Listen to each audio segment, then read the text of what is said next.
Welcome back. It's a beautiful day here in New York City.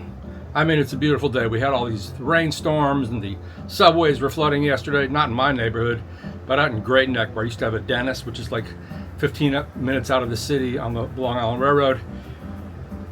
And I mean, the train tracks was a river. It was incredible. But now it's just sort of gently cool, and it looks to be a perfect Friday here in New York City.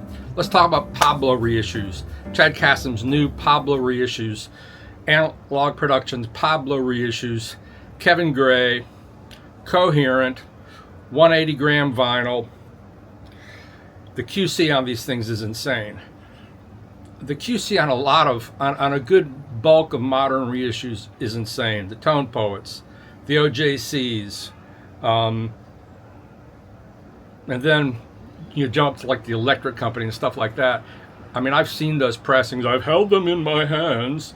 The pressings that are made on ancient gear and pressed on ancient gear and sell for $300 a pop and come in like folded tissue paper and a piece of hair from the original engineer or some nonsense like that. The QC on those is no better than the QC on the records from Kraft or Analogue Productions. Analogue Productions QC is really insane. If anything, you look back at some of the Music Matters stuff, sometimes they can be a little too dark. There are Music Matters pressings that have kind of a weird shadow effect, but I digress. Pablo Records was founded in 1971 by Norman Granz, the former owner and founder of Verve Records. And when he sold Verve Records, I think for a couple million, what a joke, to Fantasy, I think. Is that right? No, it wasn't Fantasy. Whatever represented Universal at the time. He founded Pablo in 1971, and he took a lot of those same musicians who were famous at Verve, Ella Fitzgerald, a lot of the famous swing players, and he just made records with them at Pablo. And he had his own Group 4 recording studio in Los Angeles. And that's why the bulk of the Pablo records are a lot of incredible swing era musicians in their senior years. Ella Fitzgerald, Zoot Sims, even Joe Pass. I'm going to talk about Joe Pass in a minute. Count Basie, of course. And when I was a young musician, which would have been in the early 90s, I studied and played drums from the age of 10 to the age of 30. I came to New York when I was 27, I guess, and studied the Drummers Collective and was a really hardcore drummer. At that time, Vinnie Colaiuta, who I still think is an incredible, one of the greatest musicians of all time, and Dave Weckl and Carlos Vega and Joey Heredia and all those cats, they were the bomb. And I wanted to be I came out of fusion before I really learned how to play swing, but I loved both equally. But that's also the period when I worked at the Jazz Record Center full-time in 1990. And back then you could get any Pablo record for $8 or $10, and they were everywhere. They were so common. Because they were kind of common, they always had those kind of really cheap-looking black and white covers, that's what they have. To me, it was kind of boring music. I didn't want to hear a bunch of, I recently reviewed these Pablo reissues for Stereophile, and I called it Cocktail Softened Swing. And I wanted to hear blazing tempos and songos in Brazilian, and I was studying with Duduca da Fonseca and Ciro Baptiste, and I was, really forward motion, fusion, burning drumming, so I didn't really appreciate what Pablo was all about. But in my review at Stereophile, I talk about what a older musician knows that a younger musician doesn't.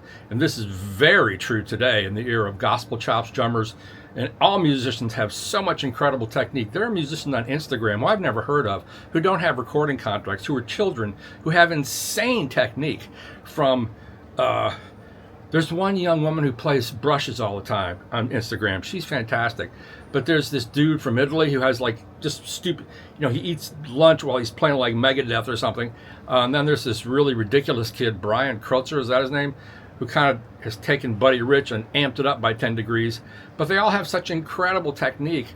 I've seen women on guitar, on piano, just have blazing technique. There's one woman on Instagram who plays like John Coltrane solos. I kind of don't like her because she makes it look like, oh, I'm so great.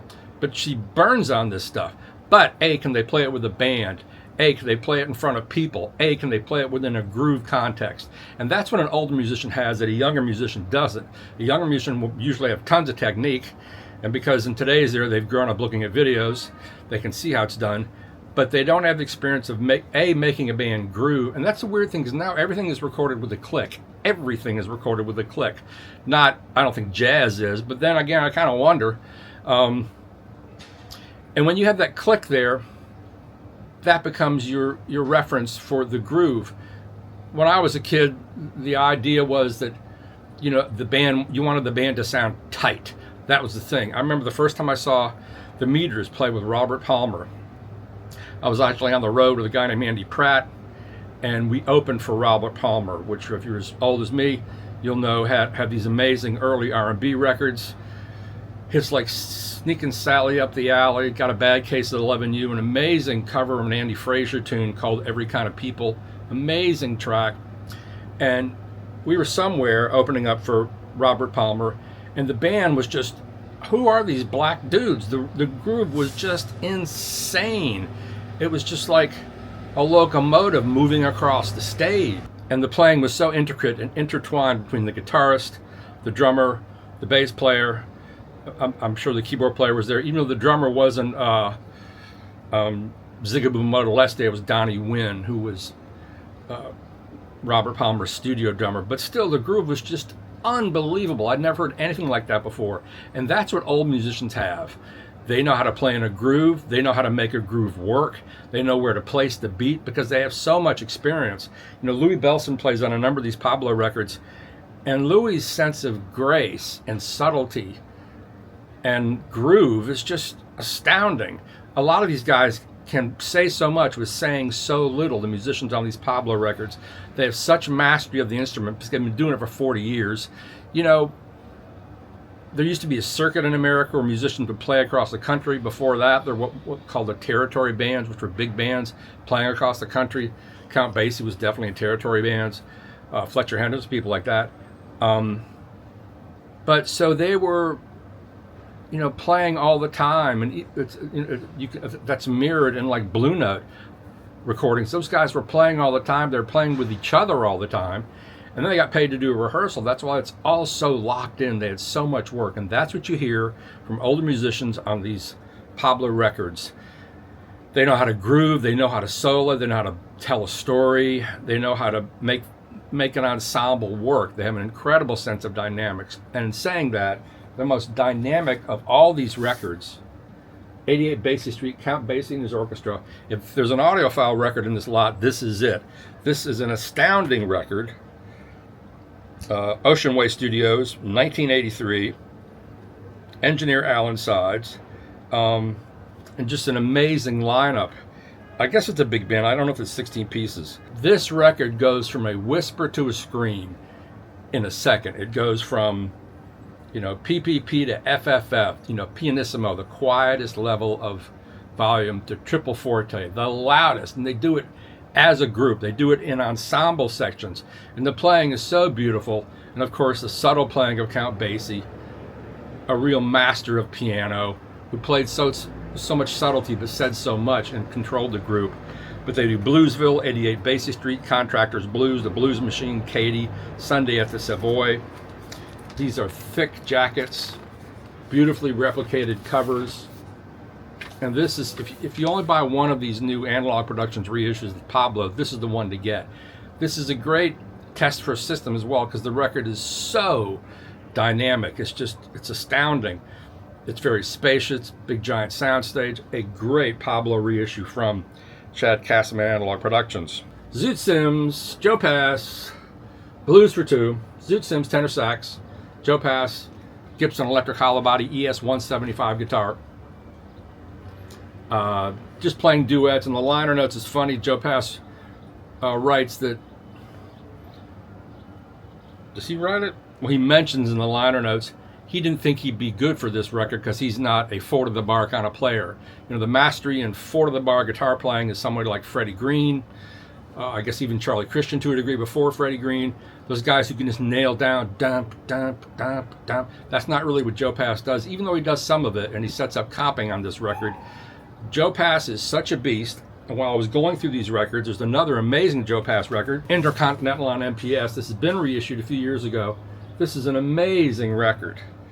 All the MPS records are amazing. I wish someone would reissue these. There's a ton of these records. Cut in the Black Forest. Excellent sound quality. MPS is sort of like to me like ECM. The music sounds nothing like ECM, but it's all these amazing performances, beautiful recording qualities. Well, they're both German labels, I guess. Yeah. But this has Eberhard Weber and Kenny Clare on drums, not to be confused with Kenny Clark. Kenny Clare, a great British session player, but I digress. This is just these guys playing duet. Zoot Sims, totally forgotten now. His records don't sell. It's amazing he even got a reissue. But this is a very pleasant recording. Blues for Two, Dindy, Remember, Poor Butterfly, What Did I Do to Be So Black and Blue, Pennies from Heaven, I Hadn't Anyone Till I Tell You, Hadn't Anyone Till You, Tag Off. So there's a couple originals, primarily standards, and they complement each other really well. And this is a strong record. It's not the best of the Pablos, but beautiful recording quality. This was cut at RCA Studios in New York. As I've gone through a lot of these, a lot of them are cut at different records. They're not all cut at Group 4, which is Norman Grantz's own studio. They're cut all over the place. 1982, the Ellington Suites, Duke Ellington, these are all over the place. This is recordings from 1959, and in some cases, these, not every record, but a lot of them do have beautiful gatefolds, and they are serious, thick gatefolds. Nothing to sneeze at here. But these are taken from 3 different recording dates: 1959, 1971, 1972. The first side is the Queen's Suite. The second side is the Gutalo Suite and the Yui Suite. I don't know what the heck it means. But hands down, the best side is side 1, with the incredible players such as Clark Terry, Ray Nance, Britt Woodman, Quentin Jackson, Johnny Hodges, Russell Procope, Jimmy Hamilton, Paul Gonsalves, Harry Carney, Jimmy Johnson drums. And this is just a storming record. And this record reminds me of 2 other great classic Duke Ellington records, Masterpieces, I think from 1951, and Indigos from 1958, I believe, both on Columbia. You know, just the amazing voicing, the incredible Johnny Hodges solos, the beautiful ensemble playing. You know, these guys have such power over their instrument, such a range of expression, and it's all in reserve. They can pull it up at a dot and just blow the walls down with it. But this is really about beauty. And I believe part of this was never available really until now. The thing written for the Queen, literally for the Queen. And I also read that Ellington was nominated for the Pulitzer Prize, and he didn't get it. And he was already quite old. And he said something like, I guess they thought I was too young or something like that. There's such a history of black musicians being denied in this country. I just started reading Val Wilmer's book. I forgot the name of the book. You Better Get It in Your Life or something. Val Wilmer, photographer, biographer. She covered in 1977, all the great avant-garde free jazz musicians in New York. And things have obviously changed a lot since then for black jazz musicians. She talks about Anthony Braxton not getting enough respect. I mean, Anthony Braxton was the chair at Wesleyan before Tyson Sorry took it out, went to Marsalis, obviously Jazz at Lincoln Center. But jazz is still the ugly stepchild to a rock and roll. I digress, but this is a beautiful record. You know, it's just so lyrical and beautiful melodies, and the ensemble playing will just, you know, humble you. It's so gorgeous. Once again, these guys were on the road non-stop. They knew each other really, really well. You know, he also wrote for musicians like Harry Carney and Johnny Hodges, and Johnny Hodges is astounding on this. This is a really beautiful record. The Ellington Suites, Count Basie, Joe Turner, The Bosses. Includes Count Basie, Joe Turner on vocal, Eddie Davis, Lockjaw Eddie Davis on tenor, Zoot Sims on tenor, Harry Edison on trumpet, J.J. Johnson on trombone, Ray Brown on bass, Irving Ashby on guitar, I don't really know, and Louis Belson on drums. Oh my God, this record is just phenomenal. I don't see the recording dates on here, but this is right up with 88 Basie Street. And once again, the control, you know, Louis Belson is so subtle and so nimble, yet he grooves so hard. On one hand, his touch is so light and almost delicate. On the other hand, he's nailing the pocket. along with Ray Brown. You know, the ensemble playing is just amazing. And Joe Turner, who I don't know that much about, is one of the classic blues singers. If you really listen, some of it is just hilarious. There's one lyric where he says, "I ain't never loved but 3 women in my life, my wife, my sister, and the woman who wrecked my life." It just, I fell over when I heard that. It was so funny. But this is great. Big band blues playing. Everything is in the pocket. Honey Dripper, Honey Hush, Cherry Red, Nighttime is the Right Time, Blues Around the Clock, Since I Fell for You, Flip, Flop, and Fly, which I knew originally from the first Blues Brothers album, Briefcase Full of the Blues with Steve Jordan. That band was phenomenal. You know, all those guys were playing this Saturday Night Live band, and that stuff just grew so hard. I really recommend, if you don't have Briefcase Full of the Blues, get it. There were a bunch of Blues Brothers albums, but to me that's the only one really worth having. And they do Flip, Flop, and Fly with a bunch of other tunes. Good Morning Blues, Rollin' Pete. This album is an absolute blast. Finally, and perhaps my favorite, along with the Bosses and Basie, 88 Basie Street, and the Ellington Suites, Joe Pass, Portrait of Duke Ellington, with Ray Brown, Bobby Durham. The sound on this record, this is the best sounding of all the records. This is like an audiophile pressing, if we can call it that. And Joe Pass is just pushing so far ahead of himself. It's just, you know, these guys have so much firepower and subtlety and nuance, and they play so lyrically. And this is really a star vehicle for Joe Pass, who on a couple of tunes, once they stop, he keeps playing. And he just has technique, he's lyrical, he has beautiful ideas, he can play really fast. And his guitar, the guitar sound on this record is astounding, as is the bass and drums. This is so beautifully done. It's great to hear Kevin Gray do work that isn't Blue Note or some of the one-offs he does. These records just sound amazing, and this is the best sounding of the bunch. This is from 1975. They Don't Say the Studio, produced by Norman Grant, so I assume this is the Group 4 studio in LA. Joe Pass, Ray Brown, Bobby Durham. Oh my God, what a lineup. Incredible sound. If you're only going to buy one, this is the one to buy. They do Satin Doll, I Let a Song Go Out of My Heart, Sophisticated Lady, I Got It Bad, and That Ain't Good, and a Mellotone, Solitude, Don't Get Around Much Anymore, Do Nothing Till You Hear From Me, Caravan. Now once again, these are classic American songbook standards, popularized by Ella Fitzgerald and Frank Sinatra and Carmen McRae and Mark Murphy and all these wonderful singers, Betty Carter. And you hear these material in the hands of these masters. They just open it up. It's just astounding, and the groove is, again, so light but so pulsating. But they have such amazing control. It's really shocking, and it makes you realize why people loved big bands so much, because it was incredible power, these 16 dudes, then incredible control and finesse. So anyway, that's my favorite of the Pablo series, Joe Pass, Portrait of Duke Ellington.